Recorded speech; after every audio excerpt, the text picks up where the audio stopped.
Film शुरू होती है सोनिया नाम की एक औरत को दिखाते हुए, जिसे एक काफी बुरा सपना आता है और उसकी आंख खुल जाती है। सोनिया अपने हस्बैंड और बेटी वॉयलेट के साथ यहाँ रहती है। उनका घर शहर से काफी दूर जंगलों के बीचों बीच है, इसीलिए सोनिया को यहाँ पर अक्सर काफी डर लगता था, क्योंकि उसका हस्बैंड डॉक्टर है, वो अपने काम पर चला जाता है, वॉयलेट स्कूल चली जाया करती थी, जिसके बाद घर पर उसे अकेला ही रहना पड़ता और वो अकेलापन उसको अंदर ही अंदर खा रहा था। ऐसे ही रोज की तरह वो अपनी बेटी को स्कूल छोड़कर घर आ जाती है और वहाँ पर अकेली रहती है, जिस वजह से वो काफी डिस्टर्ब लगती है। फिर अब शाम को वॉयलेट और उसके डैड घर पर आते हैं और यहाँ पर हम नोटिस करते हैं कि उसके हस्बैंड के होते हुए भी सोनिया काफी दूरी महसूस कर रही थी, क्योंकि उसका हस्बैंड कभी उसे टाइम नहीं देता, मसरूफ रहता है, जिससे हम अंदाजा लगा लेते हैं कि दोनों के बीच रिश्ते सही नहीं चल रही थी। अब इन सब से उसके दिमाग पर काफी गहरा असर पड़ रहा होता है। इसके बाद हम देखते हैं कि वॉयलेट टीवी पर स्नो वाइट को देख रही थी, जिसमें वो सीन चल रहा था जब विच यानी कि चुड़ैल स्नो वाइट को जबरदस्ती जहरीला सेब खिला रही होती है। फिर अब खाना खाने के बाद सोनिया वॉयलेट को सुलाने के लिए ले जाती है, जहाँ पर वॉयलेट उसे ये कह देती है कि मैं चाहती हूँ ईवा मेरे पास आज रात सोए, लेकिन सोनिया को समझ में ही नहीं आता कि ईवा कौन है। तो वॉयलेट उसको ये बताती है कि ईवा असल में उसके बिस्तर के नीचे पड़ी हुई डॉल है। अब बिस्तर के नीचे देखने पर सोनिया को एक डॉल मिल जाती है, जो उसे एक औरत ने दी थी। ये सुनकर सोनिया उसे कहती है कि तुम्हें अजनबियों से कोई भी तोहफा नहीं लेना चाहिए, जो कहकर वो डॉल को अपने साथ ले जाती। अब सोनिया की माँ को उसे देखते ही पता चल जाता है कि वो यहाँ खुश नहीं है। जब सोनिया उसे बताती है कि मुझे ऐसा लगता है जैसे इस घर में कुछ तो बहुत बुरा है, तब उसकी माँ उसे समझाती है कि सब ठीक हो जाएगा, टेंशन लेने वाली कोई बात नहीं है। अब सोनिया को उदास देखकर उसका हस्बैंड पूछता है कि आखिर उसे हुआ क्या है। वो उसे सब कुछ बता सकती है, लेकिन सोनिया उसको कुछ भी नहीं बताती और उल्टा उस पर चिढ़ जाती है। फिर जब वो नहा रही थी तो उसे एक सपना आता है, जिसमें वो फ्लावर से भरी हुई एक खुली जगह पर थी और इसी बीच रेडियो पर बच्चों के गायब होने की खबर भी चल रही होती है। अब अगले दिन वो अपनी बेटी को स्कूल से लेकर घर आ रही होती है और तब उसकी बेटी उससे पूछती है कि आखिर मरने के बाद क्या होता है मॉम। तो सोनिया ने फौरन पूछा कि वो ऐसा क्यों पूछ रही है। इस पर वॉयलेट बताती है कि उसकी क्लास में एक लड़की ये बात कह रही थी कि लोग पौधों की तरह मर जाते हैं, वो मिट्टी के नीचे दफना दिए जाते हैं और कभी लौट कर नहीं आते। सुनकर सोनिया उसे समझाती है कि वो ऐसी बातों पर ध्यान न दे और अजनबियों से बिल्कुल भी बात न करे। फिर अगले दिन वो फिर से घर पर अकेली होती है कि तभी कोई दरवाजे पर दस्तक देता है। बाहर जाने पर उसे एक बूढ़ी औरत दिखाई देती है, जो अपने साथ फल लाई थी, क्योंकि उसके पेड़ से कुछ ज्यादा ही फल गिर गए थे और वो खुद को सोनिया की पड़ोसन बताती है, लेकिन सोनिया उन फलों को लेने से मना कर देती है। तो वो औरत उसे गालियां देने लगी कि इन फ्रूट से तेरे बच्चे अच्छे रहेंगे, सेहतमंद हो जाएंगे, लंबी जिंदगी जिएंगे, लेकिन तू नहीं चाहती कि वो लंबी जिंदगी जिए, तो उनको मारना चाहती है। और अब अचानक से ही उस औरत के हाव भाव पूरी तरह बदल जाते हैं, वो एक डरावनी औरत में बदल जाती है और ये देखकर सोनिया दरवाजा बंद कर देती है। अब अगर हम उस लेडी को ध्यान से देखें तो वो बिल्कुल उसी स्नो वाइट वाले शो वाली विच की तरह दिख रही। फिर इसके बाद सीन बदलता है और हम सोनिया की बचपन का एक सीन देखते हैं, जहाँ उसकी डैड एक फार्म को चलाया करते और सोनिया वहाँ बैठकर ड्राइंग कर रही होती है। उसकी ड्राइंग के अंदर एक किलर उसके साथ था और ये देखकर उसके डैड उस पर गुस्सा करते हैं। अब जरूर उसने बचपन में कुछ ऐसा देखा था जिसकी वजह से वो उसे ड्रॉ कर रही। यहाँ हम देखते हैं कि उसके डैड अच्छे डैड नहीं थे, बल्कि उसे काफी मारा पीटा करते थे, बहुत जुल्म करते थे, यानी वो काफी जालिम इंसान थे। हमेशा सोनिया को फार्म पर काम करने के लिए मजबूर करती रहती। फिर सीन वापस प्रेजेंट यानी मौजूदा वक्त में आता है, जहाँ सोनिया अपनी माँ से मिलती है। उसकी माँ उसे माफी मांगती है, क्योंकि ये जानते हुए भी कि उसके डैड एक जालिम इंसान है, उसकी माँ ने उनको नहीं छोड़ा, जिस वजह से उन दोनों ने ही अपना बचपन और अपनी जवानी काफी ज्यादा मुश्किलों और तकलीफों के साथ गुजारी। इसके बाद सोनिया को फिर से वही सपना आता है, जिसके अंदर वो अपनी बेटी वॉयलेट के साथ उन्हीं फूलों से भरी हुई जगह पर थी, जहाँ वो साथ में पतंग उड़ा रही होती है। अब फिर से सीन चेंज होता है, जहाँ पर सोनिया अपनी बेटी को कैफे लेकर जाती है कि तभी वो बच्चों के गायब होने वाली न्यूज देख लेती है और उसके बाद से वो अपने आसपास अजीबोगरीब चीजें महसूस करने लगती है। उसे काफी सारे हेलुसिनेशंस होते हैं, यानी ऐसे ख्याल नजर आ रहे थे जो असल में हो ही नहीं रहा था कुछ, और उसके आसपास की चीजें ब्लैक एंड व्हाइट हो गईं और पुरानी मूवीज जैसी वीडियो की तरह चलने लगती हैं। अब इसी बीच वॉयलेट भी गायब हो जाती है और वो उसे ढूंढने बाहर निकलती है, जहाँ उसे एक आइसक्रीम वैन दिखाई दी और एक आदमी बच्चों को कटी हुई उंगलियां खिला रहा था और वहीं पर वॉयलेट भी थी। लेकिन ये सब उसका वहम होता है। पर अब रात में वो घर पर होते हैं, जहाँ पर वॉयलेट टीवी देख रही। तब सोनिया उसे पास बुलाती है और कहने लगी कि चाहे कुछ भी हो जाए, मैं तुम्हें कुछ भी नहीं होने दूंगी। अब अगले सीन में सोनिया का हस्बैंड उसे और वॉयलेट को फिशिंग करवाने के लिए बाहर लेकर जाता है। लेकिन हम ये नोटिस कर पाते हैं कि वॉयलेट अपने बाप के ज्यादा करीब नहीं थी, वो अपनी माँ के साथ ही पेंटिंग बनाती है। इसके बाद दोनों घर वापिस आ जाते हैं, जहाँ पर वॉयलेट अपनी माँ को अपनी ग्राफ्टिंग भी दिखाती है, जो थोड़ी सी अजीब सी थी, डरावनी सी थी। साथ ही उसके पास एक विच की डॉल भी होती है और ये वही विच है जो फल देने आई थी। ये सुनकर सोनिया समझ जाती है कि ये उसी दिन वाली लेडी के बारे में बात कर रही है। अब अगले दिन सोनिया अपनी बेटी को स्कूल छोड़ने जा रही होती है। तभी वो रोड किनारे एक पेंटर को नोटिस करती है, जो अक्सर वहीं बैठकर पेंटिंग करता था। पेंटर उसे अपने पास बुलाता है और जोर जबरदस्ती अपनी पेंटिंग देखने की जिद करता है। सोनिया जब उसकी पेंटिंग देखती है तो उसमें वही बच्चे बने होते हैं जो गायब हुए थे। ये देख वो काफी डर जाती है और तभी वो पेंटर एक भूत में बदल जाता है, जिससे डरते हुए सोनिया फौरन वॉलेट को लेकर वहाँ से भागने लगती है। लेकिन अगले ही पल सब नॉर्मल हो जाता है। ऐसा लगता है जैसे सोनिया का अकेलापन उसे बिल्कुल पागल बनाता जा रहा है, यानी उसकी दिमागी हालत बिल्कुल सही नहीं थी। अब जब वो घर पर थी तो उसका हस्बैंड उसके पास आता है। वो सोनिया को देखकर समझ जाता है कि वो फिर से ठीक नहीं है और उससे पूछता है कि आखिर उसे मसला क्या है और वो ऐसा क्या करे कि सोनिया उससे प्यार करने लगी। लेकिन सोनिया ये कहती है कि वो उसे बहुत प्यार करती है और उसके गले लग जाती है। तभी सोनिया को उसका फ्लैशबैक याद आता है, यानी माजी का गुजरा हुआ वक्त, जहाँ पर उसके डैड उससे फार्म पर काम करवाते थे, खाना भी नहीं दिया करते थे और फिर एक दिन उसके डैड एक बकरी को चाकू से मार देते हैं ताकि उसकी कुर्बानी दे सके। अब ये सब सोनिया देख रही थी और वहाँ से डर कर भागने लगती है, लेकिन तभी उसके डैड उसे पकड़ लेते हैं और सीन दोबारा से प्रेजेंट में आ जाता है, जहाँ फिर से पहले जैसा माहौल शुरू हो गया था। वही उसके हस्बैंड का काम पर जाना, वॉलेट का स्कूल जाना और सोनिया का घर में अकेला रहना। फिर तभी दरवाजे पर एक प्लम्बर आता है जो घर की फिटिंग्स को चेक करने आया था।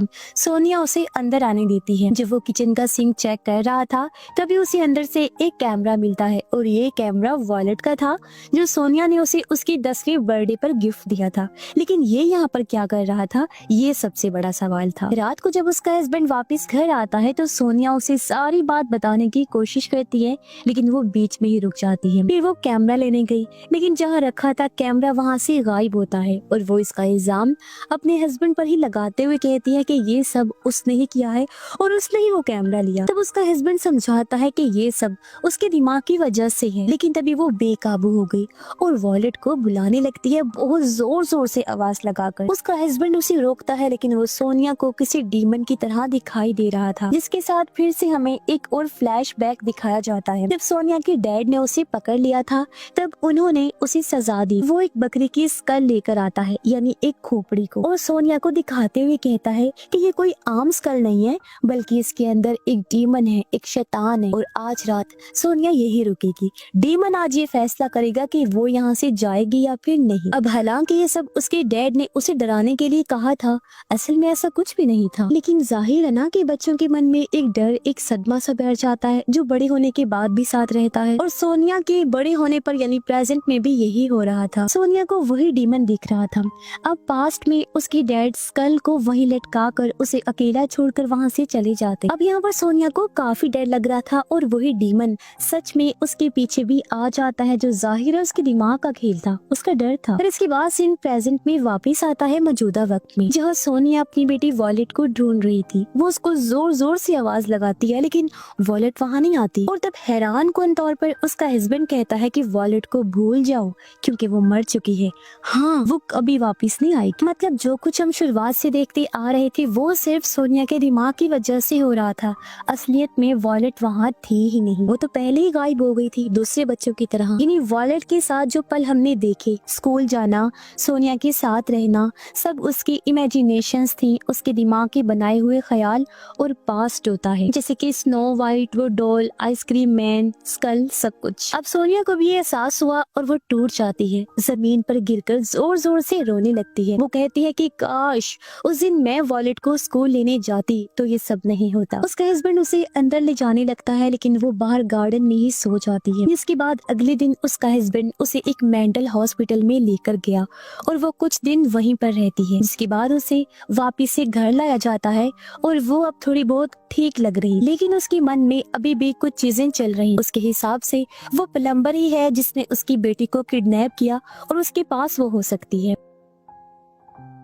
पर यहाँ पर सोनिया और उसका हस्बैंड अब थोड़ा सा अच्छे से रह रहे। उसका हस्बैंड कहता है कि तुम परेशान ना हो, वॉलेट को लेकर हम दूसरा बच्चा पैदा कर लेंगे। लेकिन सोनिया ये बोलती है कि वॉलेट को कभी भी बहन भाई चाहिए ही नहीं, उसे बस अच्छे माँ बाप की जरूरत थी। लेकिन रहा सवाल माँ का, तो मैं तो कभी अच्छी माँ बन ही नहीं पाई। अब उसका हस्बैंड जब घर वापस जा रहा था तो वो सोनिया को कहता है कि वो थोड़ा बाहर वॉक पर जा रहा है और रात तक लौट आएगा। वो जैसे ही निकला एक शॉवल बेलचा लेकर जंगल की तरफ चला जाता है। जंगल में वो एक जगह पर रुक कर खोदने लगा और उसके अंदर होता है एक गोट स्कल और वॉलेट की लाश। जी हाँ, ये वॉलेट की कब्र थी जहाँ वो फूल चढ़ाने आया था। अब यहाँ ये हैरान कुन जानकारी पता चलती है कि वॉलेट कभी गायब हुए ही नहीं, बल्कि उसे तो घर में ही मार दिया गया था। अब ऐसा किसने किया था, उसकी माँ ने या बाप ने? इसका जवाब तो हमें आगे चलकर ही पता लगेगा। अब पास्ट के एक सीन में हम देखते हैं कि जब वो लोग फिशिंग करने गए थे तो वॉलेट को एक गोस्ट स्कल मिला था। उसने ये रख लिया था क्योंकि उसे हमेशा ऐसी चीजों में दिलचस्पी रही। अब उसके डैड इस स्कल को फेंकने के लिए कहते हैं लेकिन वो उसको घर ले आती है और वो अक्सर उसके साथ ही वीडियोस बनाया करती, उसी कैमरा के अंदर जो उसकी माँ ने उसे 10वीं बर्थडे पर गिफ्ट दिया था। अब एक दिन उसकी डैड उसे ये सब करने से मना करते हैं लेकिन वो नहीं मानती और तब उसके डैड उसे गलती से जान से मार देते हैं। लेकिन क्या सच में ऐसा हुआ होगा या फिर कहानी कुछ और ही थी? पर वॉलेट के मरने के बाद उसकी डैड ने सोनिया से ये सब छुपा कर रखा और वॉलेट को दफन कर दिया और सबको यही कहा कि वो गायब हो गई है। इससे सोनिया को भी यही लगता है कि वो गायब है। यहाँ ये सब कुछ याद करके वो बहुत रो रहा होता है और हैरत वो यहाँ पर खुद को ही शूट करके अपनी जान ले लेता है। फिर सोनिया अपने हस्बैंड को ढूंढने निकलती है जहाँ उसे घर के बाहर वो कैमरा मिलता है और वो उसे अपने पास रख लेती है। अब हमें पता चला कि जो प्लम्बर आया था वो दरअसल सोनिया का हस्बैंड था जो अपना भेस बदल कर आया था ताकि कैमरा ले सके, क्योंकि इस कैमरा के अंदर कोई ऐसा राज दफन हो रखा था जिसको शायद से सोनिया बर्दाश्त नहीं कर पाती। अब कुछ देर के बाद उसे अपने हस्बैंड के साथ उसकी बेटी की कब्र भी मिल जाती है जिसको देखकर वो बहुत रोती है। उसे समझ भी नहीं आ रहा था कि वो आखिर क्या करे और तब पुलिस टीम वहाँ पर आती है और सोनिया भी वहीं पर बैठी रहती है। वो अपनी बेटी की कैमरा को चेक करती है और तब यहाँ सबसे बड़ा राज खुलता है जिससे आप भी हैरान हो जाएंगे। अब हम वॉलेट की एक वीडियो देखते हैं जिसके अंदर वो उसी स्कल के साथ वीडियो बना रही, लेकिन सोनिया उसे ऐसा करने से मना कर रही थी। वो स्कल को छीनने लगती है लेकिन इसी बीच जो स्कल का हॉर्न होता है यानी जो उसका सींग था वो गलती से वॉलेट का गला काट देता है और वॉलेट की मौके पर ही मौत हो जाती है। और जब ये बात सोनिया के हस्बैंड को पता चली तो वो अपनी बीवी को बचाने के लिए अपनी बेटी को जंगल में ले जाकर दफन कर देता है और अपनी बीवी के सामने ये कहानी बनाता है कि उसको कोई ले गया है, यानी कि उसे किडनैप कर लिया गया। और सोनिया के दिमाग की वजह से भी उसे यही लगता रहता है कि उसकी बेटी गायब हुई। तो सोनिया ने इस चीज से बाहर आने के लिए अपने जुर्म को भुलाते हुए अपने दिमाग में वॉलेट की इमेजिनेशंस बनाना शुरू कर और वो उसके साथ झूठी मनगढ़ंत जिंदगी जी रही। यही वजह है कि सोनिया को अजीबोगरीब हेलुसिनेशंस होते रहते थे और अब जाकर सोनिया को एहसास हो जाता है कि उसने क्या किया, इतना बड़ा जुर्म उसके हाथों हो गया। इस बार उसे फूलों से भरी हुई जगह पर एक बाथ टब दिखाई देता है जिसके अंदर उसकी बेटी की लाश थी। सोनिया को भी एहसास होता है कि उसका हस्बैंड कितना अच्छा, उसने सोनिया का जुर्म अपने ऊपर ले लिया था ताकि सोनिया को कभी कोई तकलीफ ना पहुंचे और ना ही उसे कभी कुछ पता चले। साथ ही सोनिया के साथ उसके बचपन के बुरे पास्ट का भी दुख और सदमा था। यही वजह है कि उसे अपने डैड के ख्याल भी आते रहते थे जो उस पर बहुत जुल्म करते और ये सब चीजें मिलकर उसे पागल बना रही थी। इन्हीं वजूहात की वजह से उसका दिमागी तवाज़ुन खराब हो रहा था और प्रेजेंट में सोनिया का दुख और बढ़ गया था क्योंकि एक तो बेटी उसके हाथों से मरी थी जो चीज उसे याद आ गई थी और दूसरा उसने अपने हस्बैंड को भी खो दिया था जो उससे इतना प्यार करता। बेचारी ने बचपन से लेकर बड़े होने तक दुख देखे और अब अपनी फैमिली को खोने के बाद वो पूरी तरह से टूट जाती है और इसी दुख भरी एंडिंग के साथ ही इस फिल्म की कहानी भी यहीं पर खत्म हो जाती है।